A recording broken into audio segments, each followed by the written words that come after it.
Hello साथियों, एक और नई वीडियो में आप सभी का स्वागत है। साथियों, आज अपन बात करेंगे जिस श्रृंखला का मैंने पहले थोड़े दिन पहले ही एक दिन दो दिन पहले ही अनाउंसमेंट किया था कि अपन जमादार के लिए अपन 3000 MCQs की श्रृंखला चलाने वाले हैं।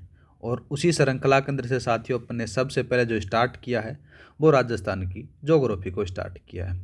तो साथियों, राजस्थान की ज्योग्राफी है, इसके अंदर से अपन 500 MCQs करेंगे। इन 500 MCQs के अंदर से साथियों आपका बढ़िया तरीके से रिवीजन हो जाएगा, बढ़िया तरीके से तैयारी हो जाएगी। मतलब कि मोटा मोटी तौर पर बात करें तो जमादार के लिए जो 500 क्वेश्चन हैं, या फिर बोल सकते हो कि 10 अंकों का जो भार है आपका, ठीक है, ये बढ़िया तरीके से तैयार हो जाएगा मेरे भाई। मोटा मोटी तौर पर बात करें तो आपका रिवीजन हो जाएगा। ठीक है, तो स्टार्ट करते हैं अपन आज का पहला सवाल। इसको मिटा देते हैं। पहला सवाल क्या दे रखा है मेरे भाई?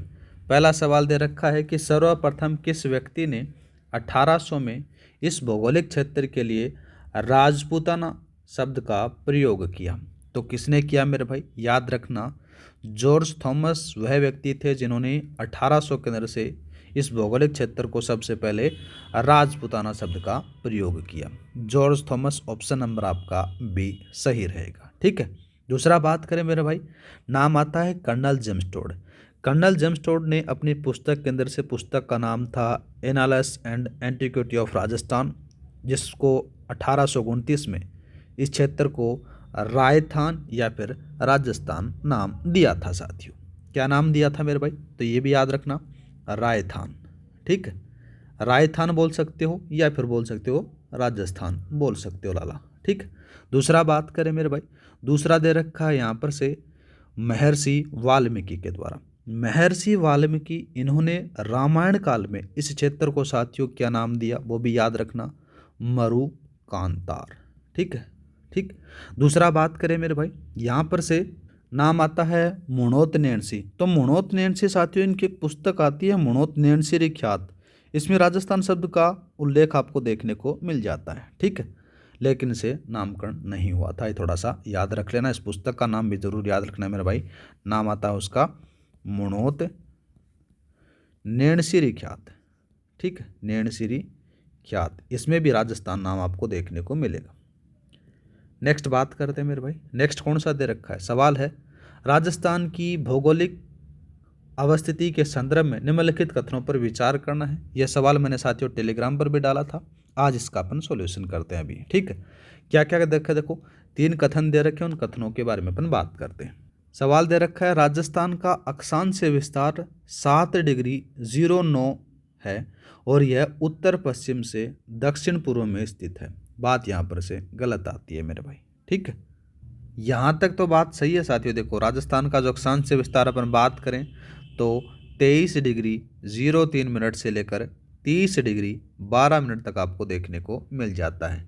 यहाँ तक सही है। आगे वाला ये कह रहा है कि यह उत्तर पश्चिम से दक्षिण पूर्व दिशा में स्थित है, ये बात यहाँ पर से गलत आ जाती है, तो ये कथन गलत हो गया। दूसरा बात करें, राजस्थान का पूर्व पश्चिम विस्तार 869 किलोमीटर, इसके उत्तर दक्षिण का विस्तार 826 किलोमीटर से 43 किलोमीटर अधिक है, ये बात सही है। दूसरा बात करें, राजस्थान का विस्तार गोलार्ध की दृष्टि से उत्तरी गोलार्ध तथा देशांतरीय दृष्टि से पूर्वी गोलार्ध में, ये बात भी सही है। दूसरा और तीसरा कथन आपके सही हैं, ऑप्शन नंबर आप सी लगा दो।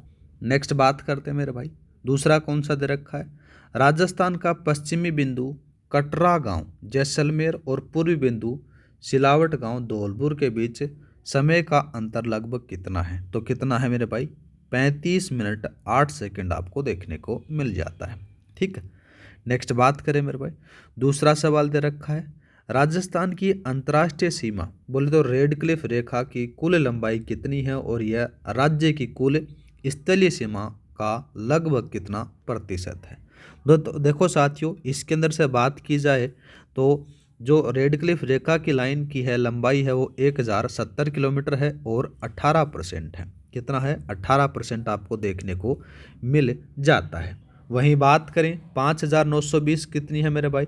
ये आपको राजस्थान की कुल स्थलीय सीमा की लंबाई आ जाती है, जिसके अंदर से 1070 किलोमीटर है, यह अंतर्राष्ट्रीय सीमा बोल सकते हो। और साथियों 4850 किलोमीटर है, ये अंतर्जातीय सीमापन बोल सकते हो, अंतर्राज्यीय सीमा आ जाती है, यहाँ पर से आपको देखने को मिलेगी, जिसका लगभग 82% आपको देखने को मिलता है। ठीक, नेक्स्ट बात करते हैं मेरे भाई। सवाल दे रखा है निम्नलिखित को सम्मिलित करना है।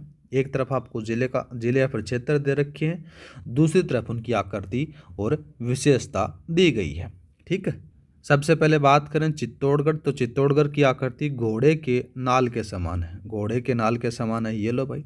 दौसा के बारे में बात करें तो दौसा की आकृति धनुषाकार है, और अजमेर की आकृति साथियों तिलक के समान आपको देखने को मिलेगी, और पूर्वी मैदानी प्रदेश है वो खादर का कागार आपको देखने को मिलेगा। तो ऑप्शन नंबर आपका डी सही रहेगा। नेक्स्ट बात करते हैं, क्षेत्रफल की दृष्टि से राजस्थान का सबसे बड़ा संभाग कौन सा है? तो सबसे बड़ा जो संभाग है मेरे भाई वो जोधपुर संभाग आपको देखने को मिलेगा। ठीक, नेक्स्ट बात करें मेरे भाई, जोधपुर संभाग है क्षेत्रफल की दृष्टि से सबसे बड़ा संभाग है, और यह संभाग न्यूनतम वर्षा और न्यूनतम आर्द्रता वाला संभाग है, और सबसे लंबी अंतर्राष्ट्रीय सीमा बनाने वाला संभाग भी ये आपको देखने को मिल जाता है। ठीक, नेक्स्ट बात करें जैसे बीकानेर संभाग है, तो बीकानेर संभाग साथियों ये न्यूनतम नदियों के प्रभाव वाला संभाग आपको देखने को मिलेगा, और सर्वाधिक अंतर्राज्यीय सीमा वाला संभाग भी है। उदयपुर संभाग बात करें तो साथियों ये मध्यवर्ती संभाग है। अजमेर संभाग बात करें तो साथियों यह न तो अंतर्राज्यीय सीमा लगती है, न ही अंतर्राष्ट्रीय सीमा लगने वाला संभाग आपको देखने को मिलेगा।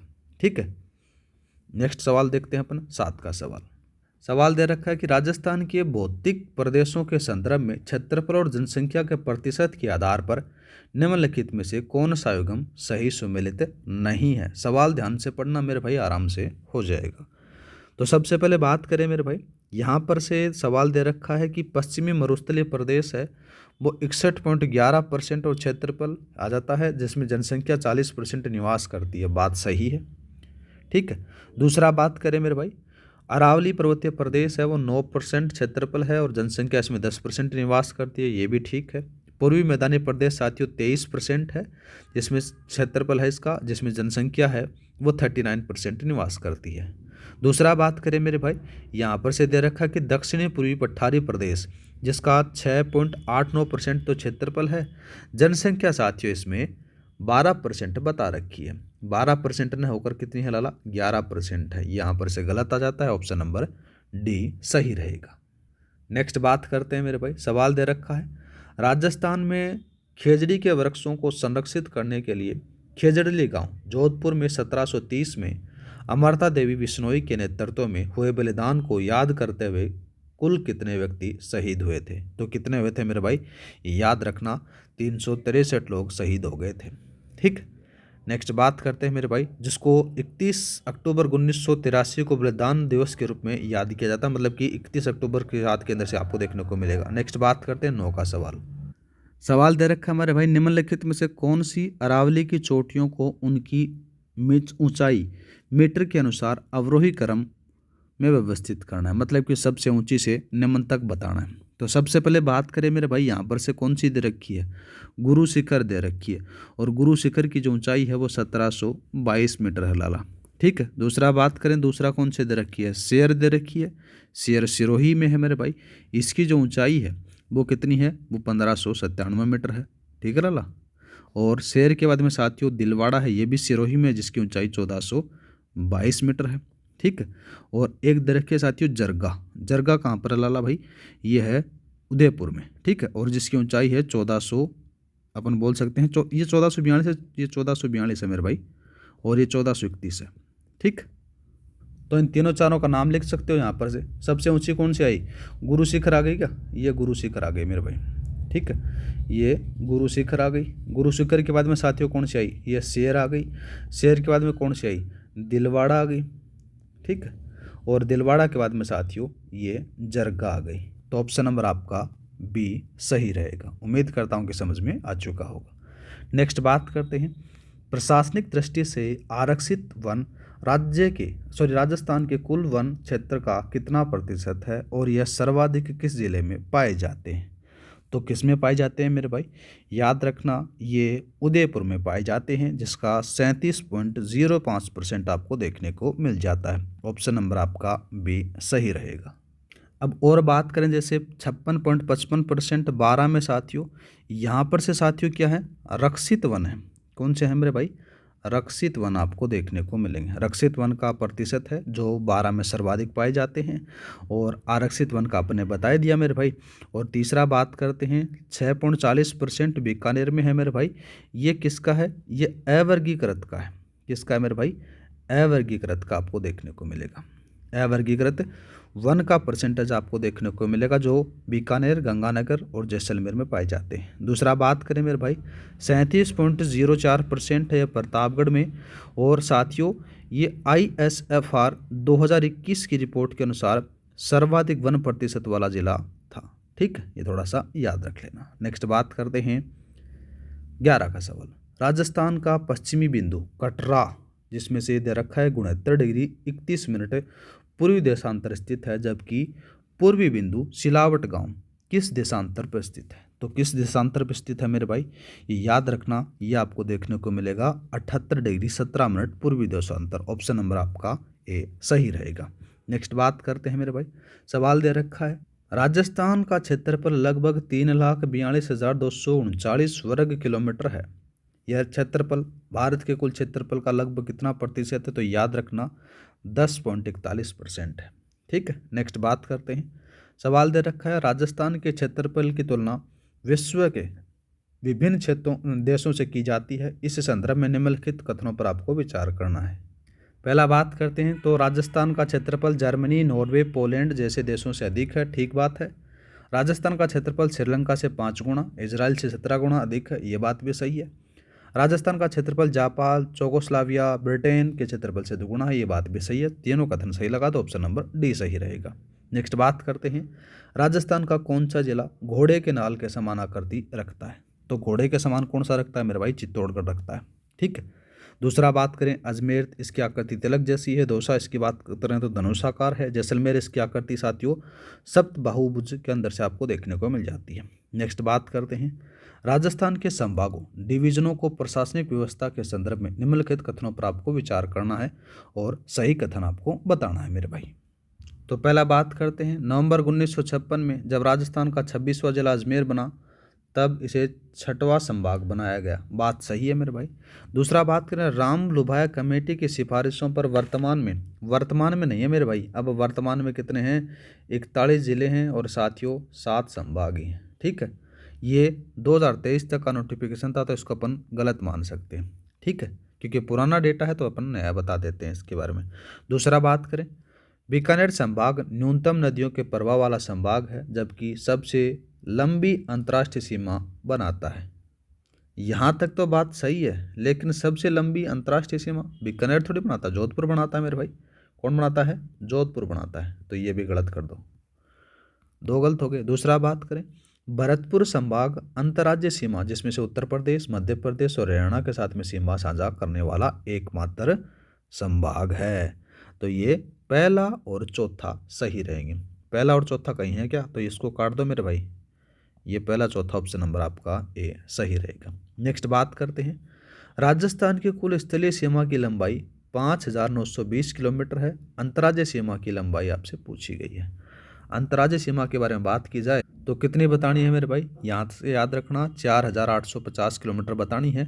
1,070 नहीं लगा करानी है जल्दबाजी में। पहले ही बोल रहा हूँ कि जल्दबाजी मत करना। जल्दबाजी से 2-4 क्वेश्चन तो आप इसीलिए गलत कर आ जाते हो, क्वेश्चन को ध्यान से नहीं पढ़ते।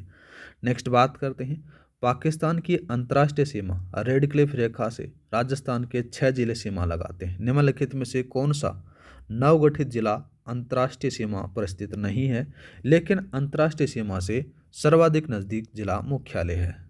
इस क्वेश्चन में थोड़ा सा सुधार करना मेरे भाई। ऊपर से चलते हैं अपन। सबसे पहले कौन सा? गंगानगर आ गया मेरे भाई। कौन सा आ गया? पहला गंगानगर आ गया। गंगानगर से अपन नीचे चलेंगे तो दूसरा कौन सा आएगा मेरे भाई? बीकानेर आ गया। ठीक है, बीकानेर से अब नीचे चलोगे तो आपके पास में कौन सा आ जाता है मेरे भाई? फलोदी आ जाता है। कौन सा आ गया? फलोदी आ गया। फलोदी से नीचे चलोगे तो कौन सा आएगा? जैसलमेर आ गया। और जैसलमेर के बाद में साथियों बाड़मेर आ जाता है। ठीक है, कौन सा आ गया? बाड़मेर आ गया। पहला तो यहाँ पर से करेक्शन कर लेना कि 6 जिले सीमा नहीं लगाते। कितने लगाते हैं? 5 लगाते हैं। ठीक है मेरे भाई। दूसरा बात करें तो यहाँ पर से अनूपगढ़ का मतलब कि पुराने हिसाब से बात करें तो अनूपगढ़ होना चाहिए था, लेकिन अनूपगढ़ जो है वो जिला ख़त्म कर दिया गया है तो यहाँ से हट जाता है। नेक्स्ट बात करते हैं मेरे भाई, नेक्स्ट कौन सा दे रखा है, राजस्थान के पड़ोसी राज्यों और उनके साथ में लगने वाली सीमा की लंबाई को सम्मिलित करना है। पंजाब की सबसे कम लगती है, ये लो भाई लगा दो। अब सबसे ज़्यादा किसकी लग रही है यहाँ पर से, उसी के बारे में अपन बात करते हैं। तो सबसे ज़्यादा जो है सीमा है वो किसकी लगेगी यहाँ पर से, हरियाणा के बारे में बात करें लाला, तो हरियाणा की 1262 लगती है, ये लो भाई। उत्तर प्रदेश की कितनी लगती है मेरे भाई, यहाँ पर से याद रखना, उत्तर प्रदेश की लगती है 877, और मध्य प्रदेश की सबसे ज़्यादा लगती है, ये लगती है 1600 किलोमीटर। तो ऑप्शन नंबर आपका ए सही रहेगा। नेक्स्ट बात करते हैं, राजस्थान का वह कौन सा संभाग जो सर्वाधिक 5 अन्य संभागों के साथ सीमा बनाता है और अंतर्राष्ट्रीय और अंतर्राष्ट्रीय सीमा नहीं बनाता। मैं पहले थोड़ी देर पहले ही बता कर आया था, वो कौन सा था, अजमेर था। नेक्स्ट बात करते हैं, सवाल दे रखा देखो मेरे भाई, इस वाले क्वेश्चन को डिलीट कर देना मेरे भाई, ठीक है, क्योंकि ये 50 जिलों के हिसाब से था, लेकिन ये 50 जिलों के हिसाब से नहीं, अपने को नहीं पढ़ना है। नेक्स्ट बात करते हैं, सवाल दे रखा है मेरे भाई, धरातलीय दृष्टि से राजस्थान को 4 भौतिक प्रदेशों में विभाजित किया गया। इसमें से पश्चिमी मरुस्थलीय प्रदेश और पूर्वी मैदानी प्रदेश किसका अवशेष है। तो वो साथियों याद रखना, टेथिस सागर के अवशेष आपको देखने को मिल जाते हैं। अब बात करें देखो साथियों, गोंडवाना लैंड है साथियों, यहाँ पर से जो अरावली पर्वतीय प्रदेश आ गया, और साथ ही दक्षिणी पूर्वी पठारी प्रदेश है जो हाड़ौती आ गया, वो गोंडवाना लैंड का अवशेष माने जाते हैं। टेथिस सागर का आपने देख लिया। अंगारा लैंड के बारे में बात करें तो साथियों, यह राजस्थान के किसी भी भौतिक प्रदेश की उत्पत्ति का कारक नहीं माना जाता है। दूसरा बात करें मेरे भाई, यहाँ पर से दे रखा है कि आर्कियन चट्टान, यह अरावली की प्राचीनता को दर्शाता है, ठीक है, लेकिन साथियों उत्पत्ति का कारण है वो टेथिस सागर और गोंडवाना लैंड आपको देखने को मिलता है। अरे मतलब कि जीटी याद कर लेना, अपने गर्लफ्रेंड को शॉपिंग कराने नहीं जाते का, जीटी गौरव टावर, इस हिसाब से याद कर लेना कि राजस्थान का वो जीटी से निर्माण हुआ, गोंडवाना लैंड और टेथिस सागर से। नेक्स्ट बात करते हैं मेरे भाई, सवाल दे रखा है देखो, थार का मरुस्थल वह भाग जो बालुका स्तूपों से मुक्त क्षेत्र है और अजमेर जैसलमेर की चट्टानी प्रदेशों के साथ जुड़ा हुआ है, उसे क्या कहा जाता है। तो साथियों उसको कहते हैं बालुका स्तूप मुक्त प्रदेश। ऑप्शन नंबर आपका सी सही रहेगा, ठीक है। अब जैसे ऑप्शनों के बारे में बात करें, महान भारतीय मरुस्थल, तो साथियों महान भारतीय मरुस्थल है थार का मरुस्थल का एक सामान्य नाम आपको देखने को मिलेगा। शुष्क मरुस्थलीय प्रदेश साथियों यह 25 सेंटीमीटर वर्षा रेखा के पश्चिमी क्षेत्र में है। और बालुका स्तूप के अंदर से बात करें तो आपको मैंने बता दिया मेरे भाई। रेग क्या होता है, यह पथरीला मरुस्थल होता है जिसमें रेत के साथ साथ छोटे मोटे कंकड़ पाए जाते हैं, ये थोड़ा सा याद रख लेना मेरे भाई। बालुका स्तूप जो मुक्त प्रदेश है साथियों, ये 41.5% भूभाग पर फैला हुआ है, थोड़ा सा याद रखना है।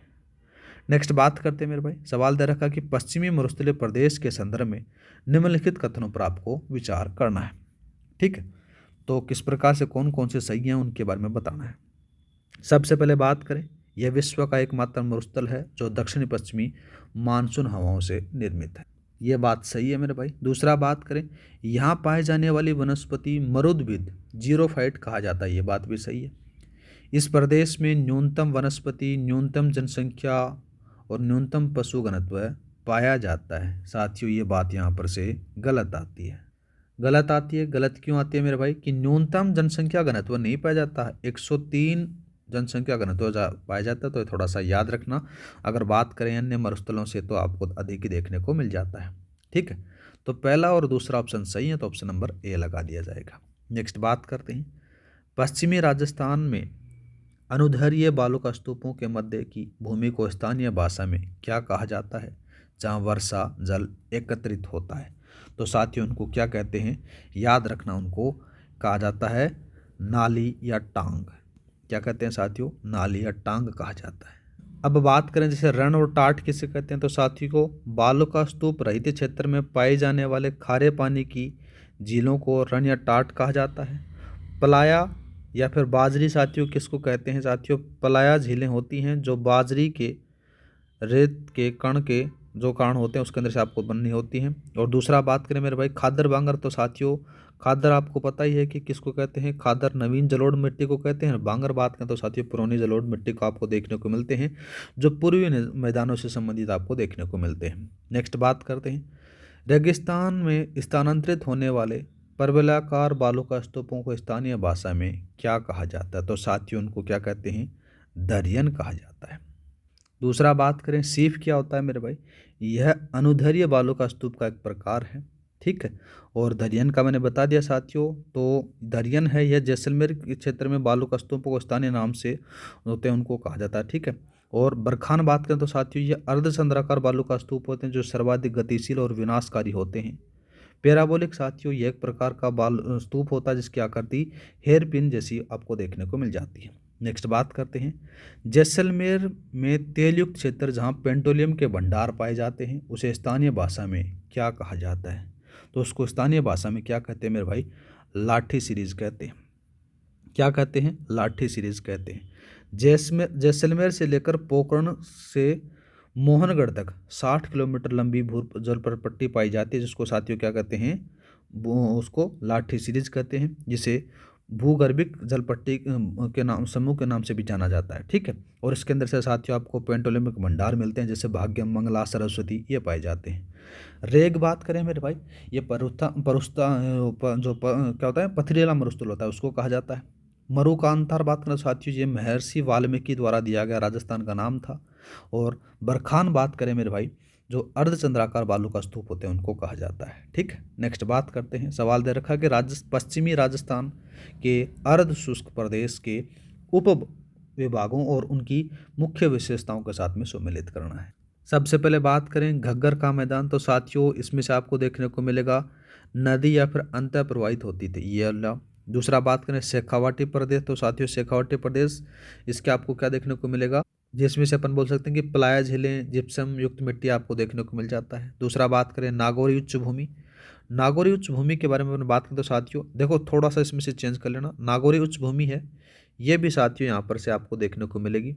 और साथियों गोडवाड़ बेसिन है ये आपको कहाँ पर से देखने को मिलेगा? गोडवाड़ के अंदर से बात की जाए ये आपको देखने को मिलेगा लूणी नदी का प्रवाह क्षेत्र ये लो है। ठीक है। तो इसमें से कोई मैच हो नहीं रहा तो इसको थोड़ा सा देख लेना। नेक्स्ट बात करें, राजस्थान के मरुस्थलीय प्रदेश में वर्षा जल के सूखने के बाद उपजाऊ मिट्टी जमा हो जाती है जिसे स्थानीय भाषा में मेही कहा जाता है। इस उपजाऊ मिट्टी पर जाने वाली मिट्टी पर की जाने वाली कृषि को क्या कहते हैं? तो साथियों उसको खड़ीन कृषि कहा जाता है। ठीक है, थोड़ा सा याद रख लेना। दूसरा बात करें मेरे भाई, यहाँ पर से देखो क्या जाता है कि खड़ीन कृषि है ये परंपरागत जल संरक्षण की तकनीक है जहाँ पालीवाल ब्राह्मणों द्वारा वर्षा जल के साथ में अस्थायी जमाव हो जाता है उनसे बनी मिट्टी पर कृषि की जाती है। दूसरा बात करें मेरे भाई, रबी की फसल आपको पता ही है। झूमिंग बात करें तो साथियों ये एक स्थानांतरित कृषि है जिसे दक्षिण राजस्थान में क्या कहते हैं? वालरा कहा जाता है। क्या कहते हैं? वालरा कहा जाता है। दूसरा बात करें मेरे भाई, वालरा कृषि साथियों यहाँ पर देखो ये वालरा है, वालरा नहीं है। ठीक है, तो ये आपको पता ही है। नेक्स्ट बात करते हैं, अरावली पर्वतीय प्रदेश का विस्तार किस दिशा में है और यह राजस्थान के कितने प्रतिशत भूभाग पर फैला हुआ है? तो साथियों इसका जो आपको बात करें तो इसका कितना है, उत्तर पश्चिम से दक्षिण पश्चिम तक आ जाता है, इस प्रकार से आपको देखने को मिलेगा। ठीक है, और इसका जो विस्तार है वो 9.8% आपको देखने को मिलेगा। तो ऑप्शन नंबर आपका ए सही रहेगा। नेक्स्ट बात करते हैं मेरे भाई, सवाल दे रखा कि मध्य अरावली के दर्रों को उनके साथ में या फिर उनकी विशेषताओं के आधार पर सम्मिलित करना है। सबसे पहले बात करते हैं कच्छवाली दर्रा। कच्छवाली दर्रा के बारे में बात करें तो साथियों राजस्थान की सर्वाधिक ऊंचाई पर है और जो कच्छवाली दर्रा है मेरे भाई ये ब्यावर जिले के अंदर से आपको देखने को मिलेगा। जो गोरम घाट दर्रा ब्यावर को पाली से जोड़ता है ये आपको देखने को मिल जाता है। ठीक है, तो ये इसमें मिला दो मेरे भाई। दूसरा बात करें, दूसरा कौन सा दे रखा है, कुशलबारी दर्रा। कुशलबारी दर्रा के बारे में बात की जाए तो मेरे भाई ये आपको कौन सा देखने को मिलेगा? कुशलबारी के बारे में बात हो रही है, इसको दूसरे वाले में मैच करो ना यार, ये लो। कुशलबारी दर्रे के बारे में बात करें तो यहाँ पर से साथियों कौन सा आएगा? ये आएगा ब्यावर के मसूदा अजमेर को अजमेर से जोड़ता है, ये लो भाई। दूसरा बात करें गोरम घाट दर्रा, तो गोरम घाट दर्रा साथियों ब्यावर जिले को पाली से जोड़ता है, ये आ गया। दूसरा बात करते हैं परवेरिया दर्रा, तो साथियों अजमेर जिले को भीलवाड़ा से जोड़ता, तो ये लो। ऑप्शन नंबर आपका सी सही रहेगा। नेक्स्ट बात करते हैं मेरे भाई, सवाल दे रखा है कि कर्नल जेम्स टोड ने राजस्थान की किस चोटी को संतों का शिखर कहा? तो आपको सबको पता है कि गुरु शिखर को कहा था। नेक्स्ट बात करें मेरे भाई, नेक्स्ट दे रखा है कि दक्षिणी अरावली के दर्रों के संदर्भ में निम्नलिखित कथनों पर आपको विचार करना है। सबसे पहले बात करें हाथीगुड़ा की नाल राजसमंद हल्दी घाटी दर्रे के दक्षिण में स्थित है, ये बात गलत आती है। दूसरा बात करें देशूरी की नाल पाली और दिवेर की नाल दोनों NH 162 से गुजरते हैं, ये बात सही है। पागल्या राजसमंद वह दर्रा है जहाँ से शिवपुरी में कोटरी नदी का उद्गम होता है, बात ये गलत आती है मेरे भाई, तो ऑप्शन नंबर आपका दूसरा सही रहेगा। नेक्स्ट बात करते हैं, उदयपुर में स्थित तस्त्रीनुमा पहाड़ियाँ क्षेत्र जो गिरवा के नाम से जाना जाता है, उसके चारों ओर की तस्त्रीनुमा पहाड़ियों को स्थानीय भाषा में क्या कहा जाता है? तो मेरे भाई उसको भाकर कहा जाता है। क्या कहते हैं उसको? भाकर कहा जाता है। सिरोही क्षेत्र में अरावली की जो कटी पड़ी और उबड़ खाबड़ पहाड़ियों को साथियों स्थानीय भाषा में भाकर कहा जाता है। दूसरा बात करें मगरा साथियों, उदयपुर का उत्तर पश्चिमी पर्वतीय प्रदेश होता है, ठीक है। और दूसरा बात करें भोमट, बात करें तो साथियों भोमट क्या है? यह भील क्षेत्र को संदर्भित करता है, ये थोड़ा सा आपको देखने को मिल जाता है। एक बात करें मेवल साथियों, ये क्या है? डूंगरपुर और बांसवाड़ा के मध्य की पहाड़ी का भाग आपको देखने को मिल जाता है, ठीक है। नेक्स्ट बात करते हैं मेरे भाई, नेक्स्ट सवाल आज दे रखा है। सवाल है कि पूर्वी मैदानी प्रदेश राजस्थान के कुल क्षेत्रफल का 23% है और यहाँ 39% जनसंख्या निवास करती है। इस प्रदेश में सबसे बड़ा कृषि क्षेत्र किस बेसिन में फैला हुआ है? तो किस बेसिन में फैला हुआ मेरे भाई? ये याद रखना, बनास बेसिन में फैला हुआ है। नेक्स्ट बात करते हैं मेरे भाई, नेक्स्ट सवाल दे रखा कि चंबल बेसिन के भौगोलिक स्वरूप के संदर्भ में निम्नलिखित कथनों पर आपको विचार करना है। तो कौन कौन से कथन सही हैं उनके बारे में अपने को बात करनी है। चंबल बेसिन में उत्कात भूमि पाई जाती है जिसको स्थानीय भाषा में डांग कहते हैं, ठीक बात है। दूसरा बात करें, चंबल नदी के आसपास के उबड़ खाबड़ क्षेत्र को बीहड़ करते हैं, ये बात भी सही है। करौली क्षेत्र की उबड़ खाबड़ पहाड़ियों को डांग की रानी कहा जाता है, ये बात भी सही है मेरे भाई।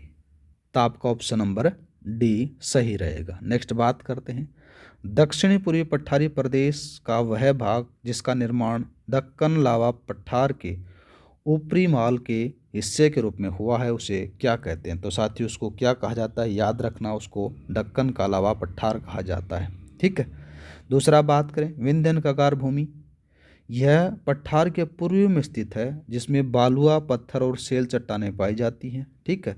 और दूसरा बात करें मेरे भाई, यहाँ पर से कौन कौन सा दक्कन लावा जो पठार है, ये दक्कन लावा और प्लेटू या फिर जब अपन बोल सकते हैं कि सूक्ष्म लावा पठार भी इसको कहा जाता है, जिसका विस्तार कोटा, बूंदी, बारा, झालावाड़ में आ जाता है। दूसरा बात करें मेरे भाई ग्रेट बाउंड्री फॉल्ट, तो साथियों ये राजस्थान का पूर्वी भाग जो दक्षिणी पूर्वी पठार को अलग करता है। मेसा का पठार साथियों यहाँ पर से चित्तौड़गढ़ दुर्ग बना हुआ है, आपको पता है।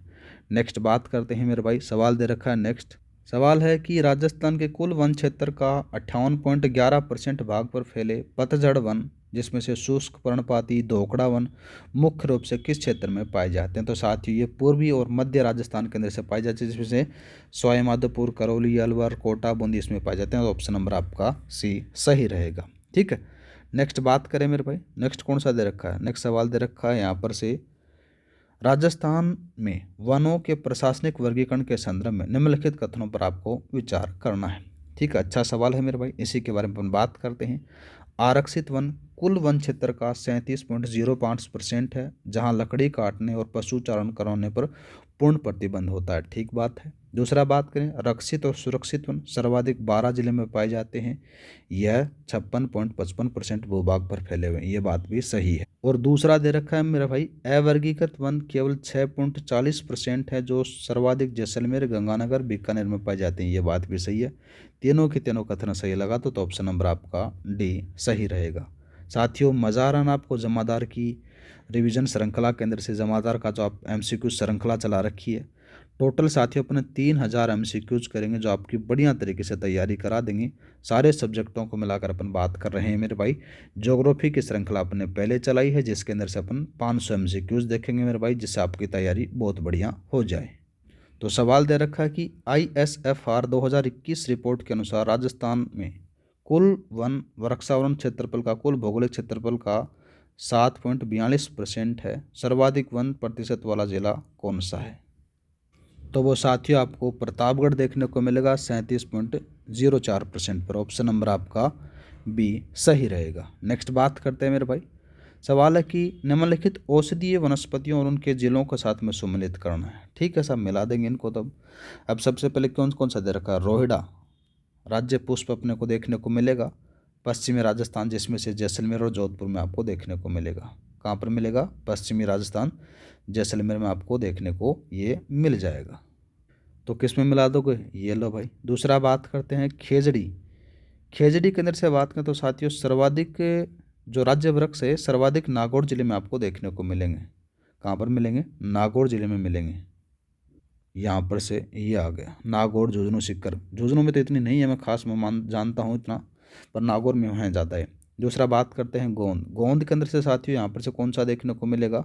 गोंद के बारे में बात हो रही है तो ये आपको जैसलमेर, सांचौर और सिरोही में मिलेगा। एक तेंदू के बारे में बात करें मेरे भाई तो तेंदू का कौन कौन सा मिलेगा? ये चौथे वाला बचा तो ये इससे मिला, तो ऑप्शन नंबर आपका ए सही रहेगा। ठीक है, और ये अपन नेक्स्ट वीडियो में चर्चा करेंगे मेरे भाई, और आगे के जो सवाल बचे हुए हैं आज के लिए इतना ही। मिलते हैं नेक्स्ट वीडियो में। जय हिंद, जय भारत।